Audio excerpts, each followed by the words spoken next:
Hola, mi nombre es Edgar Demetrio Tobar García y quiero aprovechar este espacio para presentarles mi reseña del libro La formación de la personalidad humana, que fue escrito por Millán Puelles Antonio en el año 1963. Va a ser fácil que encuentren información sobre Antonio Millán porque tiene incluso su página aquí en Wikipedia. Ahí podrán ver que es un filósofo y escritor español que murió en el año 2005 a la edad de 84 años. El libro que estoy reseñando realmente se corresponde a una segunda edición publicada en el año 1973. Aquí está la editorial. Y como reseña no puedo hacer comentarios críticos. No tengo la formación y los conocimientos suficientes sobre este tema para poder criticar lo que Antonio Millán Puelles nos dice. No obstante, pienso que como resumen de la obra, podrán encontrarlo interesante y al final de escucharme podrán tomar una decisión sobre si vale la pena o no leer el libro por completo. Y en este libro, Antonio Millán desde el prólogo comienza diciéndonos que el objetivo de la investigación y de lo que presenta en este libro es resumir muchas de las ideas de Santo Tomás de Aquino sobre educación, lo cual es una tarea sumamente compleja porque el santo jamás escribió un documento enfocado en educación. Así que el libro lo divide en tres partes. Cada primera parte, como su título lo dice, se enfoca en esto. Vamos primero a definir qué es educación. Y aquí, en mi opinión, hay una fórmula que presenta en su libro que ahora veremos. Educar es nutrir e instruir también. La finalidad de la educación, ¿para qué vamos a educar? ¿Para qué vamos a nutrir e instruir? Y la respuesta sencilla es para la perfección. Después es mucho más complicado, no solamente es decir perfección. Y después, en la última parte, se enfoca en ese proceso formativo, ¿no? La teoría del proceso formativo sobre esto, cómo conseguimos obtener ese estado de perfección. Rápida, decirles que en el primer capítulo, cuando analiza el concepto de educación, el capítulo de análisis semántico del término educación, hay una fórmula que me parece resume perfectamente lo que se dice aquí en este primer capítulo. Retomando lo que el santo había escrito a lo que él llamaba educatio, nos dice una fórmula que resume lo que Santo Tomás pensaba es la siguiente: educatio es igual a nutritio más instructio. ¿Qué es esto? La educación es igual a nutrición más instrucción. Y aquí es interesante porque este alimentar, nutrir, va más allá, va a un concepto que se maneja aquí, que es crianza, y que es una crianza no solamente física, sino también moral. Bueno, ¿y para qué educar? ¿Para qué nutrir? ¿Para qué instruir? La respuesta es para el perfeccionamiento. Aquí escribí espiritual porque me parece que por lo menos en este primer capítulo mucho se habla de este perfeccionamiento espiritual, pero ya veremos después que no, que son más cosas este alcanzar la perfección a partir de educar.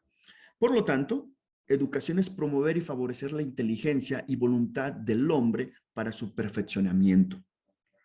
Toda esta relación, todo lo que analiza en el capítulo 1 para definir educación, está en el marco de la relación padre e hijo. Y es una relación que está a lo largo del libro. Solamente en la parte segunda, tercera, en algún momento, particularmente en la tercera, cuando se empieza a hablar del rol que puede tener el Estado o el maestro, se pierde un poquito la relación padre-hijo, pero en realidad educar es una relación que en el libro y en la obra de Santo Tomás se encuentra entre estos dos individuos, padre e hijo. Y otra variable de suma importancia que se menciona en distintas partes, sobre todo en la parte 1, en la parte 2 del libro, es el matrimonio. No podré abundar sobre ello, pero el matrimonio es algo que está en esta relación padre-hijo y consecuentemente en este proceso de educar. En el segundo capítulo de esta primera parte, cuando está definiendo educación, pues nos habla de la esencia, la duración de la actividad educativa y se hace esta pregunta: ¿cuándo inicia y cuándo acaba la educación? ¿Cuándo inicia? Nos dice que desde el nacimiento, nos dice Millán. Incluso antes, podemos pensar desde el matrimonio, desde el embarazo, dice desde allí, muy seguramente desde el nacimiento ya empezó esta actividad, educar, y abarca toda la vida. Ya veremos después que no hay que asustarnos porque seguramente más de alguno que me escucha es padre y efectivamente parece que hay que educar toda la vida, pero ya veremos que también él nos habla de una edad perfecta, que ahora mencionaremos porque leeré esta cita textual. Bien, la conducción y promoción, y por conducción se refiere a dirigir el traductio en latín y promoción, esto sería procurar, promotio en latín, del engendrado, del hijo, de la prole, hay que conducirla desde la misma procreación. ¿Y conducirla a dónde? Procurarla hacia dónde? Hacia la perfección. ¿Y qué es la perfección? Bueno, es un estado de virtud, status virtutis, que nos dice Millán que esto es mucho más complicado porque traducirlo al castellano, del latín al castellano, es difícil realmente encontrar algo que represente lo que status virtutis significa.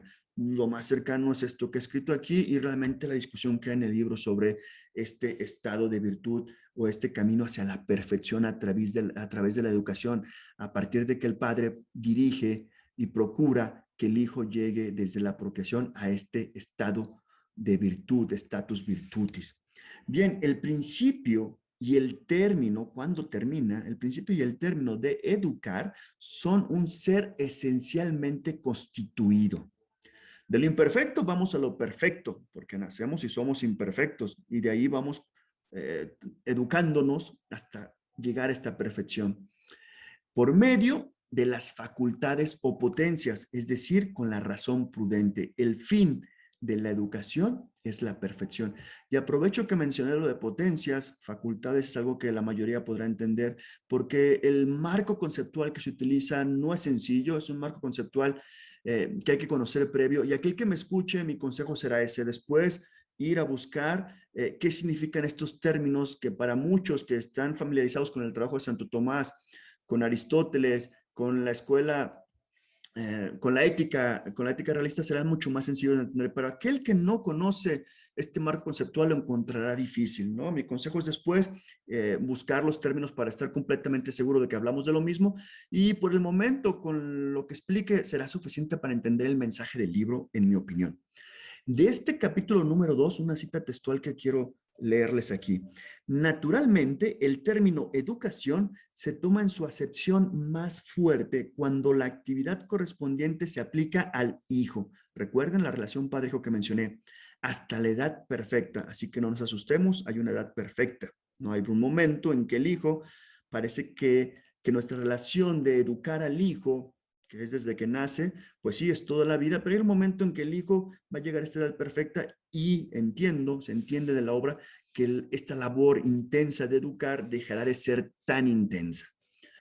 En la segunda parte, la finalidad de la educación, para que la educación también divide en dos capítulos, comienza con el primero, educación y perfección, y por lo tanto volvemos a enfocarnos en esto, ¿no? ¿A qué se refiere Millán con perfección, retomando las ideas del santo?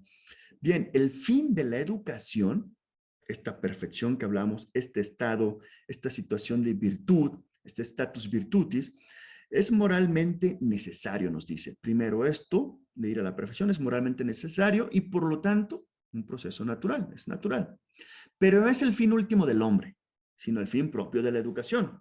Entonces, se pregunta Millán, ¿la educación ha de formar a un hombre abstracto, intemporal y utópico? Y la respuesta es no, aunque desde que los que no estamos familiarizados con el libro y con esta idea de perfección, pues podríamos encajar en esto, ¿no? En pensar que es algo utópico. Ya nos explica esto, no es así. Sabemos que cada hombre es distinto, tiene su esencia, pero la educación pretende un estatus. Y aquí nuevamente lo que mencioné, estatus del latín al castellano no es exactamente lo mismo, de ahí lo complejo de entender la discusión, pero dice, la educación pretende un estatus, no la esencia. Nótese que la contraposición esentia-estatus es la contraposición ese-estare. No es lo mismo ser que estar. Y de allí que podamos escapar al hecho de pensar en un hombre abstracto, intemporal, utópico, que llega a esta perfección, ¿no? Normalmente escuchamos por ahí que nadie es perfecto o solo Dios es perfecto y pensamos entonces que sea algo utópico y nos dice aquí Millán, no me refiero a eso y tiene que ver con esta distinción entre el ser y el estar y con esa dificultad de traducir estatus al castellano. Para explicarlo, tomé una analogía que está en el libro que creo que puede ser útil. Dice, la belleza física pertenece a la perfección del hombre, de la misma manera que el status virtutis, pero no es la esencia humana. Esto intenta ayudar a entender la distinción entre el ser y el estar y por qué esta búsqueda de la perfección, este educar para la perfección, para el status virtutis, no tiene por qué ser considerado como algo utópico. Por lo tanto, la educación lleva un estatus de libertad, un estatuto desde el cual hace uso de su libertad, pasando de la potencia al acto. Otra vez estos términos, este marco conceptual del que hablo, es mejor que el que no lo conozca, primero lo busque y después intente interpretar. ¿A qué me refiero con esto? Continúo aquí, es en realidad un punto de partida, no de llegada. Esta perfección no es llegar, es partir. ¿Y partir hacia dónde? Hacia una conducta verdaderamente humana, nos dice Millán. El que por su libertad elige ser pintor, esto lo toma como ejemplo, que sea consecuente y que sea buen pintor. Ese sería el fin de la educación. Por lo tanto, no es utópico, simplemente hay que ser consecuente al estar al educar, al buscar la perfección, al buscar el status virtutis, y por lo tanto hay que intentar ser el mejor en aquello que se elija ser en términos profesionales. Aquí tengo otra cita textual que me parece sumamente interesante para explicar este capítulo 1 de la parte 2. Nos dice Millán, dicho en una forma negativa, lo que la educación pretende es cuidar de que no falte al hombre nada de lo que tanto que hombre, y únicamente en este amplio y fundamental sentido, le es preciso. O si se prefiere el giro positivo, la educación pretende que el hombre tenga todo lo que, en tanto que hombre, debe poseer. Déjenme ir al capítulo número 2 de la parte segunda, donde conecta educación con virtud. Y podrán ver esta doble causalidad, doble dirección, incluso lo menciona Millán, parece que hay una especie de círculo vicioso y que él explica en el libro que no es así. Espero poder explicarlo igual en el transcurso de esta relación del status virtutis y de perfección. Y aquí en este capítulo se enfoca en esto, la virtud, que es una potencia activa, puede ser intelectual o moral. Dice, la virtud es, por esencia misma, perfección de una potencia.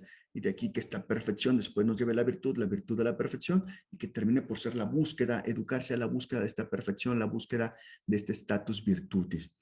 Todo lo bueno es perfecto, y las cosas son buenas, y las cosas son buenas por sus virtudes. Otra vez, esta doble causalidad que parece un círculo vicioso, podría ser más bien virtuoso. Por lo tanto, la educación consiste en la perfección de las potencias humanas. El objetivo de la educación es que el hombre esté preparado para actuar bien.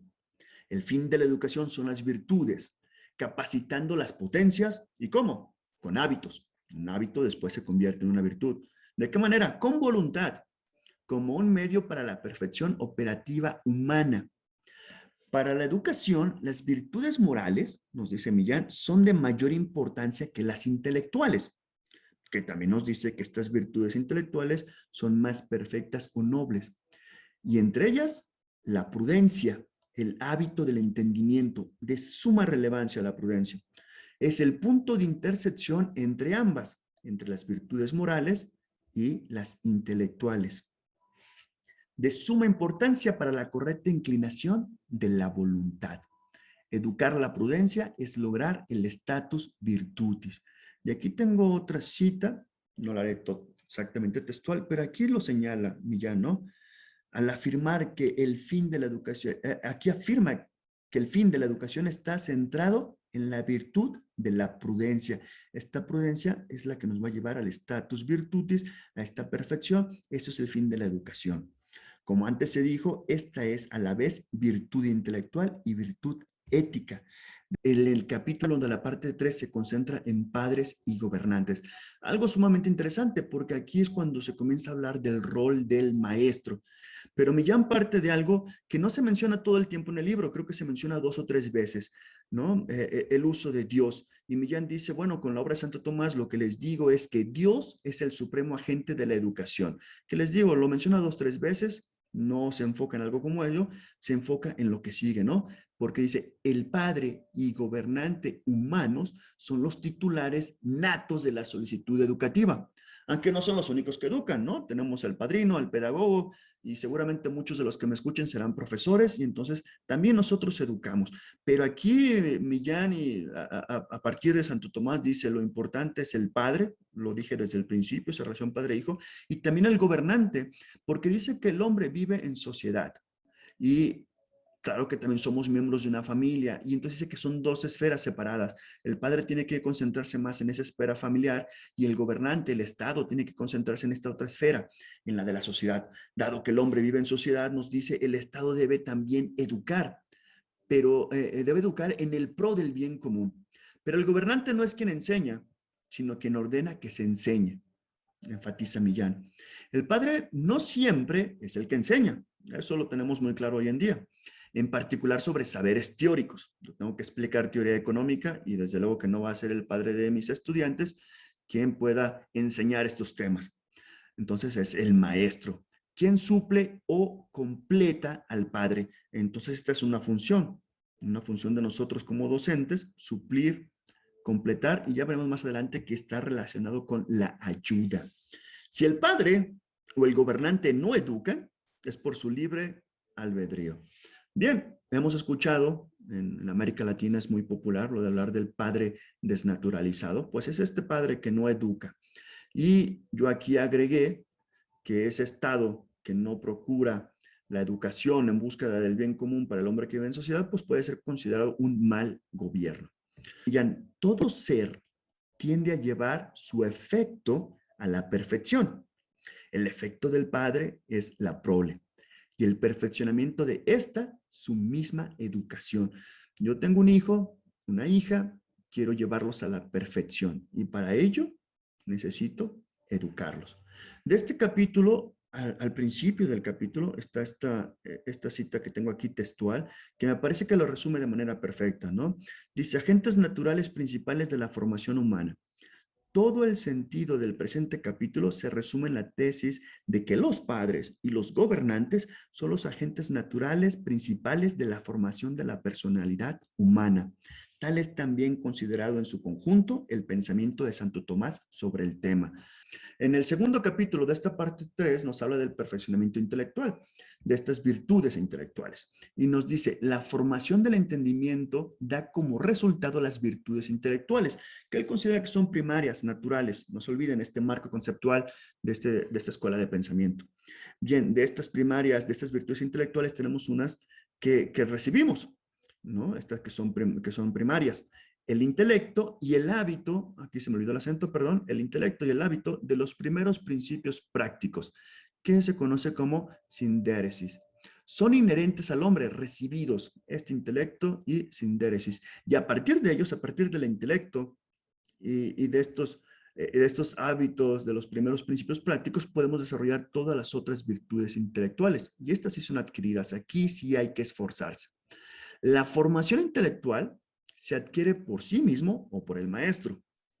Aquí empieza ese rol de responsabilidad del propio pupilo, ¿no? Hay una formación de estas virtudes intelectuales que depende de ti mismo y no solamente de tu maestro, porque el maestro, ya veremos que es una ayuda. Dice, la enseñanza de otro hombre, este maestro, es algo que en latín viene explicado por Santo Tomás como inventio y disciplina. Invención y aprendizaje sería la traducción, aunque no es exactamente lo que significa hoy en día. Y aquí está, ¿no? La enseñanza es fundamentalmente una ayuda y el maestro una causa coadyuvante de la formación intelectual. Aprender no es el puro recibir. Tengo muchos estudiantes que piensan que es así, que van a aprender por ósmosis, y aunque Millán no lo pone en esas palabras, pues lo estoy parafraseando, ¿no? Aprender no es el puro recibir, sino una actividad que el discípulo ejerce con ayuda o refuerzo. Algunas veces es cierto, no estoy reforzando lo que algunos de mis estudiantes están aprendiendo, ¿no? Hay hombres, y eso es bien interesante, nos dice Millán, que hay hombres que por naturaleza están más dotados que otros para la actividad intelectual. Y esto me hizo mucho ruido, porque entonces mis capacidades intelectuales no fueron realmente fruto de mi esfuerzo, sino por obra de la naturaleza, ¿no? Pero las virtudes morales, junto con la prudencia, de suma relevancia, son esenciales para el discípulo, el maestro y el descubridor, que es la palabra que utiliza Millán para hacer referencia al investigador. Y dice, particularmente dentro de estas virtudes hay 4 de suma relevancia para este proceso, ¿no? De educar, de enseñanza. Y nos dice que son la abstinencia, la castidad, la estudiositas y la docilidad. No puedo gastar más tiempo explicando esto, pero aquí invito al que me escuche a prestar atención en esto de abstinencia y la castidad. Mm, Analizando, pensando lo que dice Millán aquí, creo que es algo que podríamos incluso intentar verificar, ¿no? Con algunos datos empíricos. Yo invito al que me escuche, que tiene una carrera, una trayectoria educativa muy larga, me refiero principalmente a esos que están aquí a nivel de investigador, que son doctores, que están contribuyendo a la ciencia, a nuestro conocimiento, a reflexionar y pensar en qué momento comenzaron su vida sexual. Sería interesante encontrar evidencia empírica quizás que esté soportando estas ideas. Que los invito a leer el capítulo, ¿no? Porque es interesante. No es simplemente el hecho de no hay que tener sexo porque es malo, como muchos podrían interpretar a partir del catolicismo, sino mucho más profundo. Y podría ser así, es decir, podría invitar a aquellos que tienen trayectorias educativas muy largas a pensar cuándo comenzaron su vida sexual. Y si esto es cierto, la vida sexual tuvo que haber comenzado tarde para poderte permitir tener una trayectoria educativa larga y por lo tanto llegar hasta estos grados, ¿no? El grado de investigador. Mi intención es simplemente invitarlos a reflexionar. No es mi área de investigación, pero alguien que me escuche quizás quiere investigarlo y sería relativamente sencillo ver si hay alguna correlación o no, por lo menos. Bien, la causa principal del aprendizaje es el mismo discípulo. Esto lo quiero subrayar. Y la función del maestro es subsidiaria o auxiliar. También lo quiero subrayar. Tengo estudiantes que piensan que no, que yo estoy en el salón de clases para responder todas las preguntas que ellos tengan. Alguna vez, textual, así me lo hicieron saber. Bien, de este capítulo también hay una cita textual, ¿no? Justo cuando inicia el capítulo, que resume mucho de lo que aquí está dicho. El punto de partida, las virtudes intelectuales primarias. Se entiende por formación intelectual toda la que tiene por objeto virtudes propias de la facultad intelectiva. Aunque es el hombre entero quien se forma, el sujeto inmediato de la formación intelectual es el entendimiento, de la misma manera que la voluntad es la potencia a la que propiamente se dirige la formación moral en su más específico sentido. Capítulo 3 y último de la teoría del proceso formativo, de esta parte tercera, nos dice sobre esta formación de las virtudes morales. Dice, las virtudes morales, así como las intelectuales, no parten de cero. Estas también parten de la sinderesis que mencioné hace un momento.